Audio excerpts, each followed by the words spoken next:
চলুন একটু লস্যি বানাই। তো লস্যি বানানোর জন্য আমি নিয়ে নিচ্ছি আমুলের টক দই, আর নিয়ে নিয়েছি বাড়িতে বানানো আমসত্ত্ব, কাজু বাদাম আর কিশমিশ। টক দইটা আমি এখানে 200 গ্রাম মতো নিয়েছি, সঙ্গে 4-5 টুকরো বরফ নিয়ে নিয়েছি। এবার আমি মিক্সিতে এই সবটা পেস্ট করে নিচ্ছি। আর হ্যাঁ, আমি এখানে খেজুর দিতে ভুলেই গেছি, কারণ আমি এখানে আলাদা করে চিনি ব্যবহার করব না। খেজুর, আমসত্ত্ব এগুলোর মিষ্টিতেই যে যতটুকু মিষ্টি হয়। তো একটু জল মিশিয়ে নিয়ে এর মধ্যে আমি খেজুরগুলোও দিয়ে দিয়েছি। খেজুর দিয়ে দেওয়ার পর আর একবার মিক্সি অন করে পেস্ট করে নিলাম। তো আমসত্ত্ব আর খেজুরের জন্য কালারটা দেখুন কত সুন্দর এসেছে। একটা গ্লাসে ঢেলে নিচ্ছি।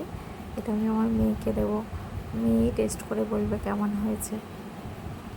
মেয়ে তো বললো বেশ ভালোই হয়েছে, আর আমিও খেয়ে দেখলাম, বেশ ভালো লাগলো। চিনি ছাড়া আমসত্ত্ব আর খেজুরের মিষ্টিতে যে মিষ্টিটা হয়েছে, এতে আর আলাদা করে চিনি দেওয়ার প্রয়োজনই হয়নি। আপনারাও বাড়িতে বানিয়ে খেয়ে দেখতে পারেন। আজকের মতো আসি, টাটা।